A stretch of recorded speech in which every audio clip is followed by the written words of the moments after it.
Bismillahirrahmanirrahim. Assalamualaikum warahmatullahi wabarakatuh.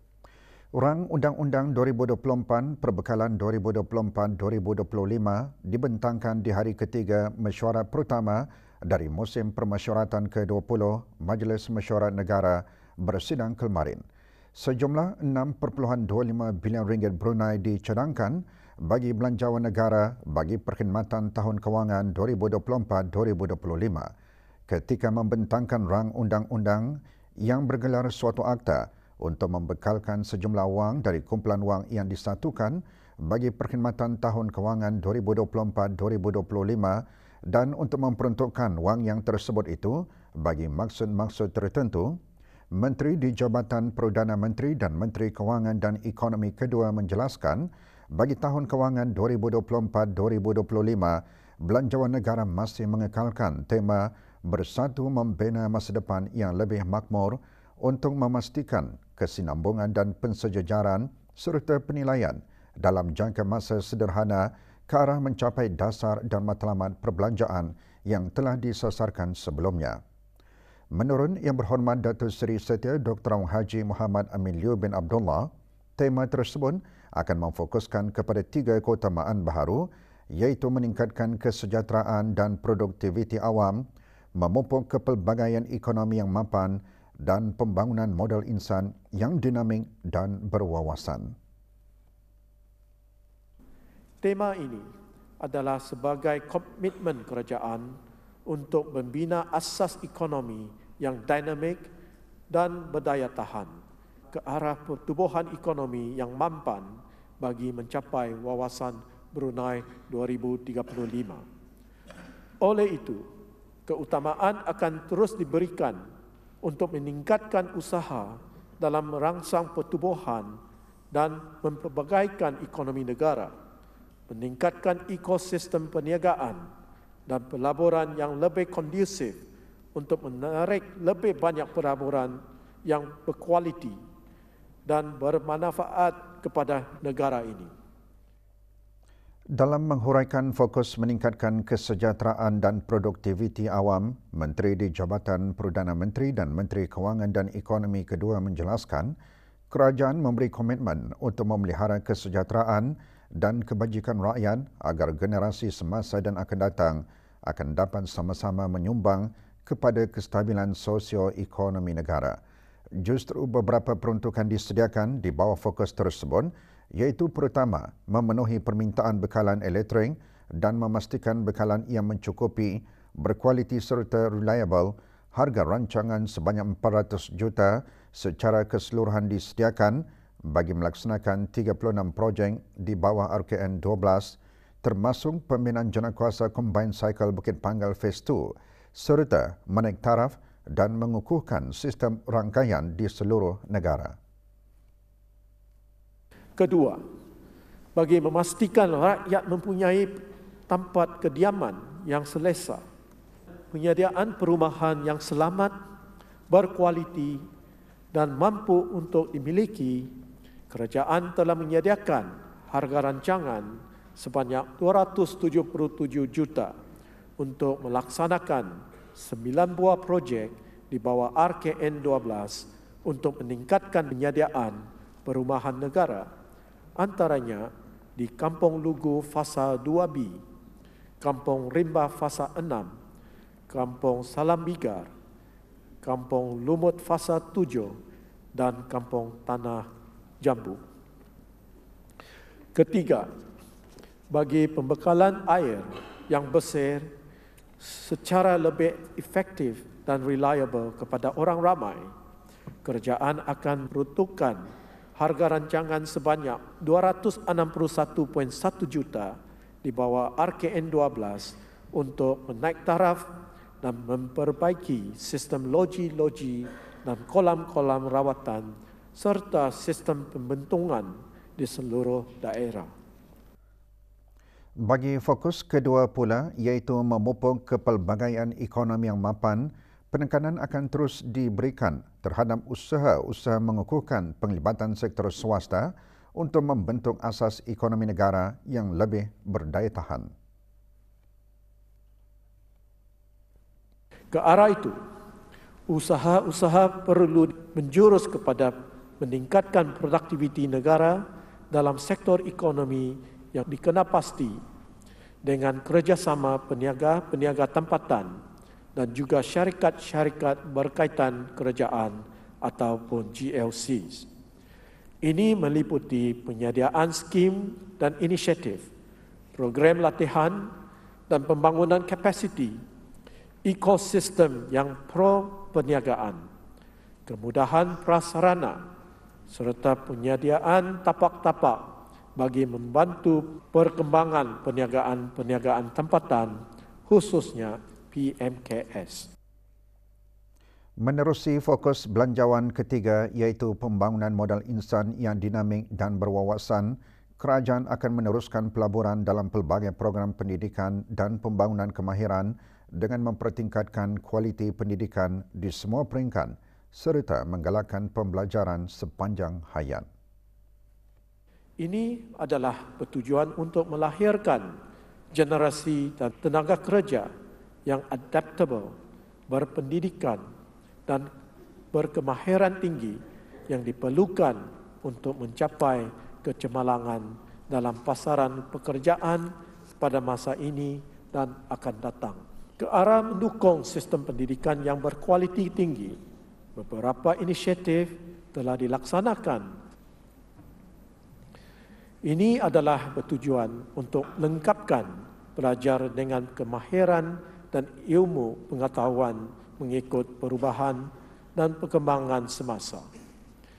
Dan pelaksanaan pengintegrasian mata pelajaran agama ke dalam sistem pendidikan umum yang bermula pada 1 hari bulan November 2023. Menteri di Jabatan Perdana Menteri dan Menteri Kewangan dan Ekonomi kedua dalam kenyataannya juga mengungsikan kadar pertumbuhan KDNK negara bagi tahun ini diunjurkan pada kadar antara 3.3 hingga 4%, mengambil kira peningkatan sektor minyak dan gas. Di samping itu, sektor bukan minyak dan gas turun menunjukkan peningkatan.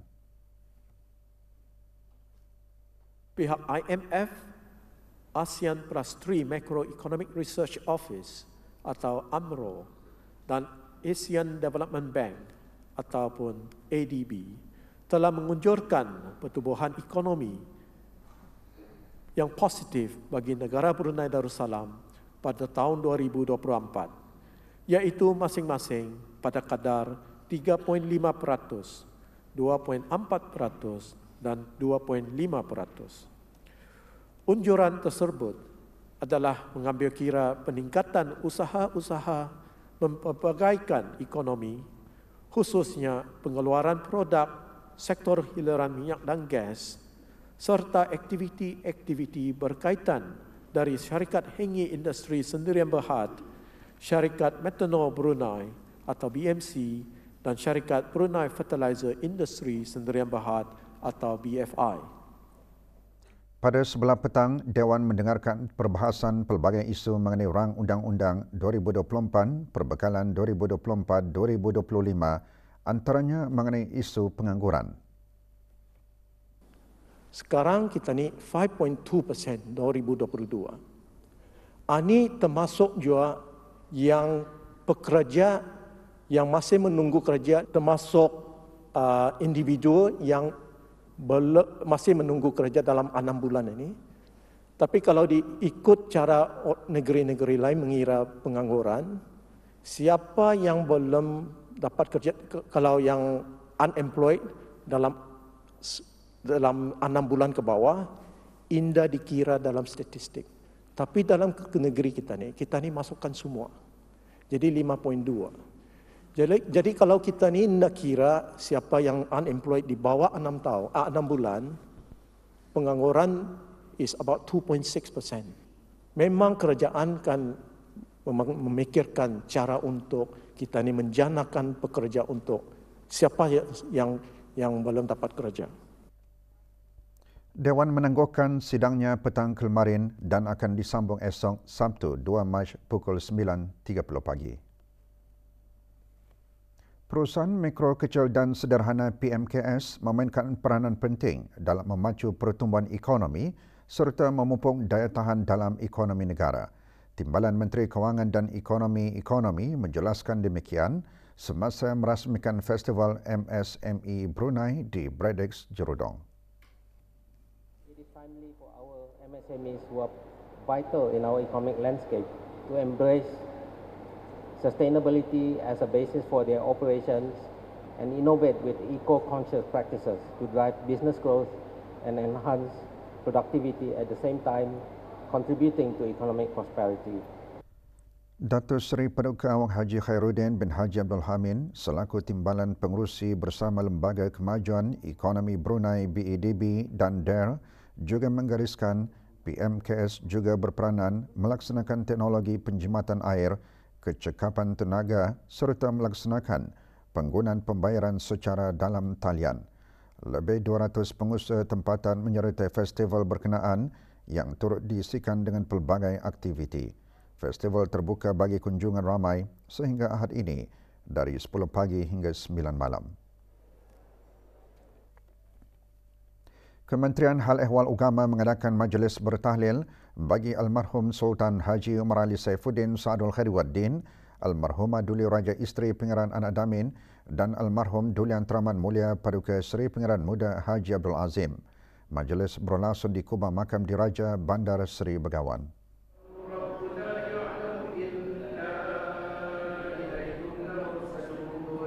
Mengepalai rombongan Pengeran Datuk Seri Paduka Haji Muhammad Hashim bin Pengeran Haji Hassan, Timbalan Menteri Hal Ehwal Agama.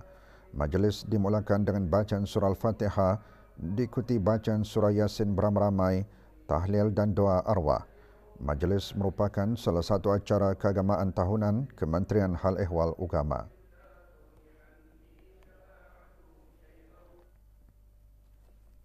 Pejabat Hal Ehwal Agama Daerah Temburong mengungkayahkan majlis sambutan Isra dan Mi'raj bagi daerah berkenaan. Majlis berlangsung di Dewan Belalung, Kompleks Dewan Kemasyarakatan Pekan Bangar.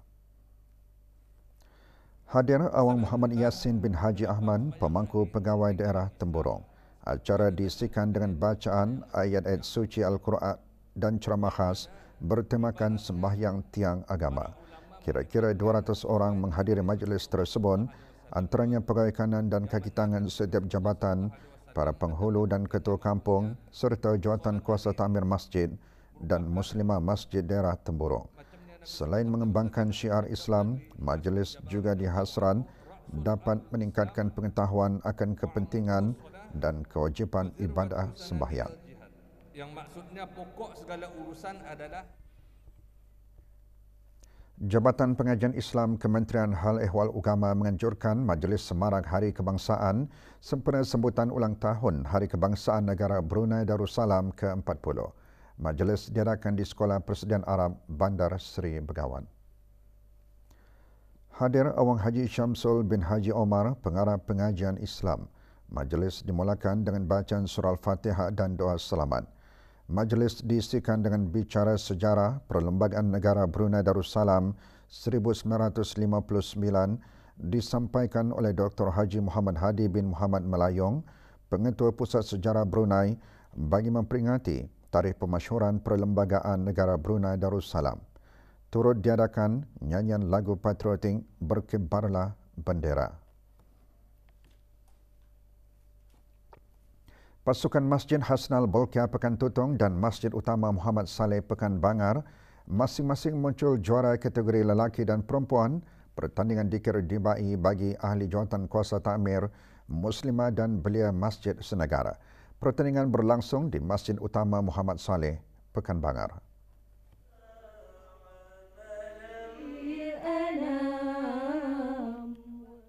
Daripada 13 pasukan yang bertanding, 7 kumpulan daripadanya lelaki. Penyampaian hadiah disempurnakan oleh Awang Haji Amir Hisham bin Haji Masri, Pemangku Pengarah Hal Ehwal Masjid, Kementerian Hal Ehwal Agama.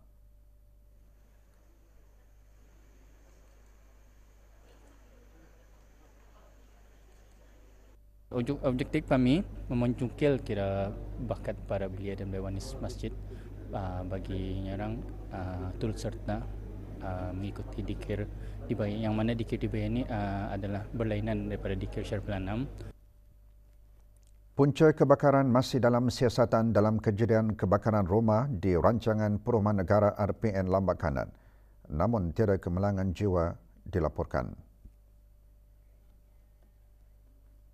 Menurut Awang Haji Omar bin Safar, Ketua Kampung Kawasan 2 Rancangan Perumahan Negara Lambak Kanan, kejadian dilaporkan berlaku sekitar pukul 1.30 petang. Kediaman terbabin merupakan milik Awang Yusra bin Haji Suhaili dan dihuni oleh 16 orang ahli keluarga.